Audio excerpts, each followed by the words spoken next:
Okay, picture this. Imagine spending 38 years of your life acting as the shadow to a billionaire. We're talking no dinners out, no real vacations, no lasting relationships, just pure, unadulterated loyalty to someone else's every waking need. Today, we're doing an explainer focused entirely on Chapter 1 of The Man Who Never Took the Day Off, taking a deep dive into the life of Daniel Mercer. Because as we're about to see, when you literally give your entire life to someone else, what happens when they're suddenly gone? Right off the bat, this brings up a deeply unsettling question, doesn't it? What happens when being needed becomes the very thing that stops you from actually living? When Richard Vale dies, who is Daniel? Is his life still his own, or did he just give it away entirely? Let's take a look at how Daniel reacts as his new reality starts to set in. So, let's get into part 1, managing the grief. We start right at Richard's funeral. And you'd expect Daniel to be totally overwhelmed by sadness here, right? But instead, his mind is moving at this frantic, almost clinical pace. Check out this timeline. At 7:14 a.m., he's redirecting the press logistics. By 8:31, he's tracking down the widow's medication. At 8:47, he's intercepting a misspelled flower card. Daniel is using intense micromanagement as a kind of shield, basically just to avoid feeling the crushing weight of the morning. It isn't until 9:36 a.m. that he finally sits down. And this quote really hits the nail on the head.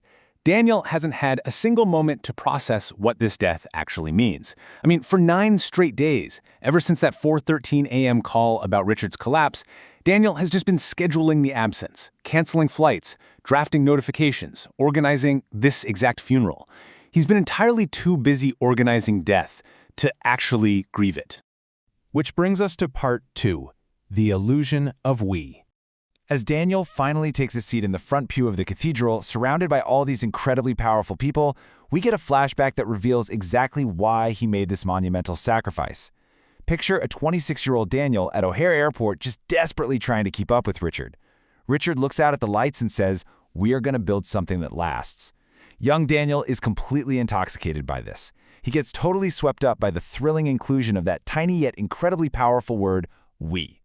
But that word, we, was basically a psychological trap. For Daniel, it created this intoxicating illusion of a shared legacy. He actively traded his own independence for proximity to immense power, mostly because it made him feel like an empire builder himself. But in reality, it was a complete surrender of his personal autonomy. He gave it all up. Let's move on to part 3, a whole life given. Following the funeral, there's this massive reception, and the contrast between how the world sees Daniel and how he sees himself becomes painfully stark.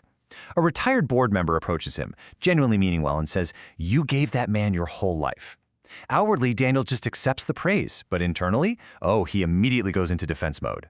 He relies on clinical math to comfort himself, reasoning that 38 years is not a whole life.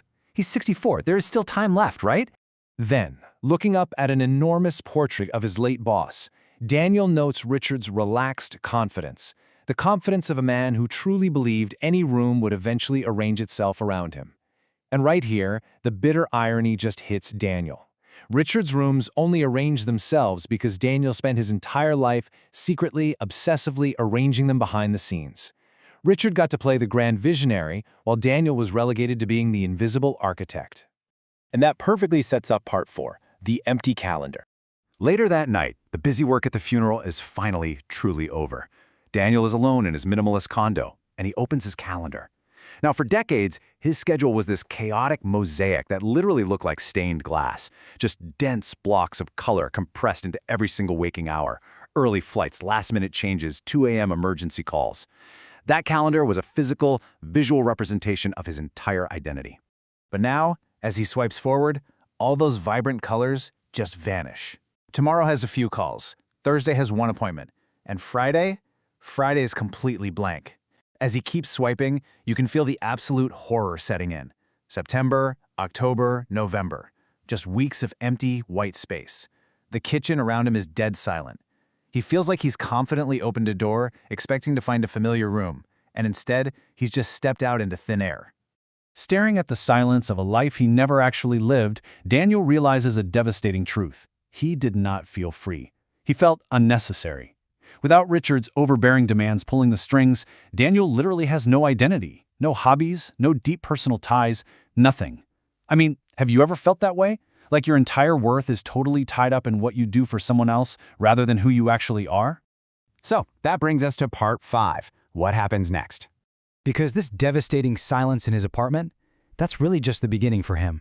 As Daniel begins clearing out Richard's office, old company files force him to face some seriously dark decisions he made under the comfortable guise of just doing his job. He's going to have to confront Leah, an employee he fired, Evelyn, the woman he never asked to stay, and most devastatingly of all, a 26-year-old unplayed voicemail from his own father that completely shatters the lies Daniel has been telling himself for decades.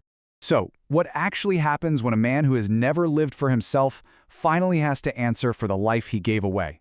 Can Daniel reclaim his life, or is he permanently trapped in a cage of his own making? Remember, this explainer was just covering Chapter 1. To read the rest of the story and find out what happens, you have to visit https://imaginarytalks.com/the-man-who-never-took-the-day-off. Check out the full piece there. And until next time, ask yourself, if your calendar went completely blank tomorrow, who would you be? Thanks so much for joining me for this explainer.